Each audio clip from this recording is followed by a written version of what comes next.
네, 안녕하세요 여러분, 닥터 토리잘입니다. 이번 시간에는 요즘에 특히 제조업을 좀 해달라고 요청하신 분들이 많아서 저 오크가 다뤘던 LG 디스플레이에 대해서 한번 다뤄보도록 하겠습니다. 자, 구독자 여러분들, LG 디스플레이 좀 고민을 좀 해봐야 되는데 왜 그런지 한번 이야기 한번 들어보도록 하겠습니다. 렛츠고!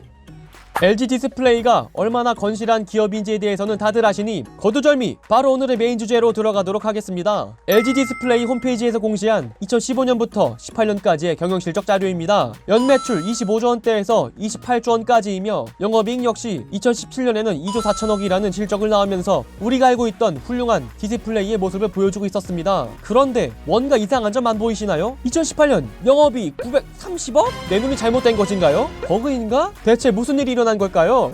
현재 LG 디스플레이의 주가입니다. 2017년 고점을 찍고 나서 2019년 오늘까지 그대로 쭉 떨어지고 있습니다. 이 같은 이유는 2017년 하반기 이후 지속적으로 영업이익이 폭락하고 있기 때문입니다. 2018년 전년비 대비 96.2% 영업이익 감소라는 믿기 힘든 경영성과를 보여주고 있습니다. 불황은 거기서 끝이 아니었습니다. 2019년에는 상반기에만 적자 5천억 원 이상이 났고 현재 올해까지만 약 1조 원의 적자를 예상하고 있습니다. 현재 CEO 교체와 구조조정이라는 초강수를 두고 있고요. 도대체 왜 이런 일이 벌어진 걸까요? 최근 중국에서 시작된 LCD 패널에 대한 치킨 게임 때문입니다. LG 디스플레이는 LCD 패널이 매출의 70-80%를 차지하고 있습니다. 하지만 LCD 시장 내 점유율이 6%대에 불과했던 중국이 국가의 지원과 함께 공격적으로 LCD 설비 투자를 시작하면서 치킨 게임이 시작된 것이죠. 중국의 LCD 업체 BOE는 10.5세대 라인을 가동시켜 8.5세대인 국내 업체들보다 원가 경쟁력에서 우위를 점하고 있습니다. 중국의 경우 하나의 기판에서 65인치 LCD 패널을 8장 만들 수 있었다면 국내 업체들은 3장밖에 생산하지 못하는 것입니다. 이로 인해 BOE 패널 1장당 단가는 국내 업체들보다 20% 가까이 저렴한 것입니다. 가격 경쟁력에서 우위를 차지한 중국의 점유율이 올라가기 시작했고 결국에는 점유율 그리고 단가까지 한국을 앞지르게 된 겁니다.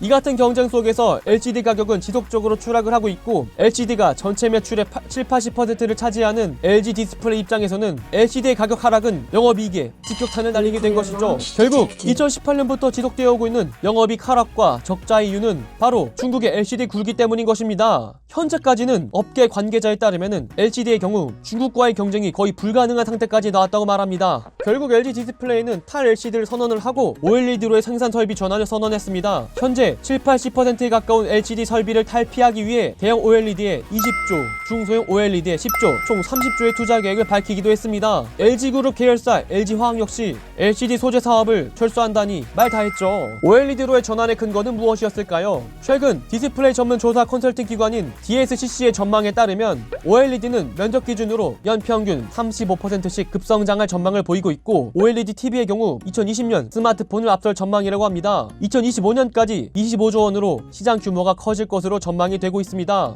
그러니까 LG형들의 입장은 이런 거예요. LCD의 경우 옆나라 먼지형들 때문에 답이 없고 소형 화면으로 가자고 하니 옆 동네 삼성형들이 잘하고 계시고 그렇다면 차라리 우린 대형으로 가자! 하고 경쟁업체들보다 먼저 빠르게 시장을 도약하려는 것이었겠죠. 하지만 생각보다 우리의 먼지형들은 똑똑했습니다. 이미 중국 역시 2017년부터 OLED 생산 설비에 대해서 투자를 하고 있었고 오늘 2020년이면은 그 생산 능력이 29%에 달할 것으로 전망되고 있습니다. 2017년 9%에서 대폭 늘어난 수치로 한국의 점유율은 89%에서 67%로 대폭 하락할 것으로 전망되고 있습니다. LCD와 같이 중국의 생산량이 늘어난 만큼 한국의 비중이 줄어드는 제로섬 게임이 OLED 시장에서도 이어질 것이라는 것입니다. 대표적인 예로 작년까지만 해도 글로벌 모바일 OLED에서 95%로 압도적인 점유율을 지녔던 삼성이 19년 1분기 88%로 점유율이 떨어진 것을 보면은 중국으로 시작된 OLED 굴기가 LCD에 이어 OLED에도 영향을 미칠 것으로 전망이 되고 있습니다. 자, 그럼 이쯤 되어서 우리가 LG 디스플레이에 취업을 하려면은 어떤 전략을 가지고 생각을 해야 할지 한번 생각해 볼게요. 요즘에 여러분 집 가면 다 뭐 하시나요? 저는 요즘에 그거 봅니다. 종이의 집. 와, 미쳤어요. 진짜 재밌어요. 깜짝 놀랐습니다.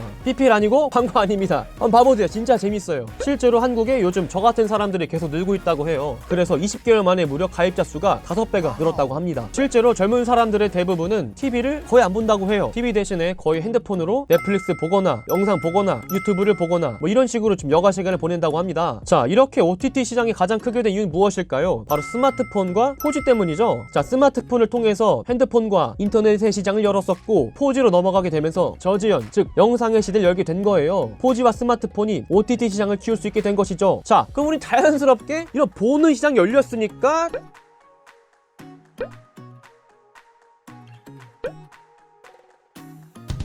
이거 볼 수 있는 디스플레이 시장도 당연히 커지겠구나라고 무조건 생각을 할 수가 있습니다. 그런데 또 반면에 생각해볼 거는 여러분들 솔직히 스마트폰의 화면이 더 좋아지고 맨날 뭐 구닥다리 LCD 시절부터는 좀 차이가 있겠지만 요즘에 와서는 거의 화면의 좋아짐이 좀 여러분 느끼시나요? OLED가 뭔지 QLED가 뭔지 그냥 어느 정도 적당히만 화질 좋고 화면 끄면 장땡인 겁니다. TV에다가 많은 시간을 할애하는 것보다는 솔직히 롤이나 배그, 뭐 넷플릭스 이런 것들을 보면서 큰 모니터로 하루의 시간을 할당하는 게 좀 더 많지가 않나요? 저만 그런가요?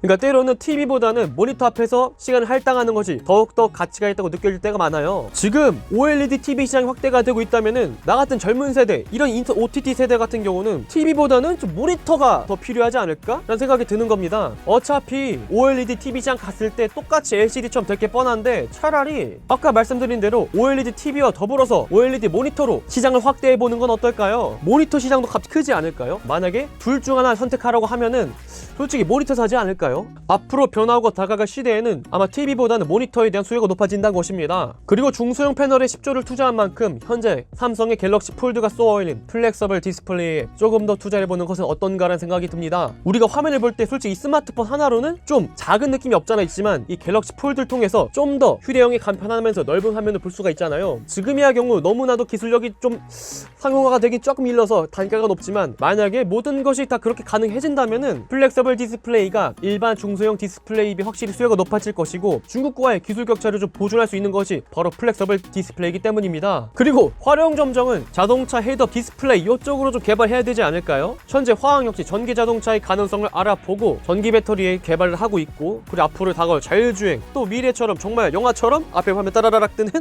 자동차 헤드업 디스플레이 개발해야 되지 않을까요? 네, 오늘의 영상은 여기까지입니다. 영상 하단에 영상에 대한 의견 주시면 감사하겠습니다. 그리고 전 여러분들의 모든 댓글을 다 읽고 있습니다. 댓글에 원하시는 기업 산업 말씀해 주시면 제가 매주 분석해 드리고 있으니까요. 꼭 적어주시면 감사하겠습니다. 그럼 저는 또 다음에 좋은 영상으로 찾아뵙도록 하겠습니다. 그럼 다음에 또 만나요. 안녕.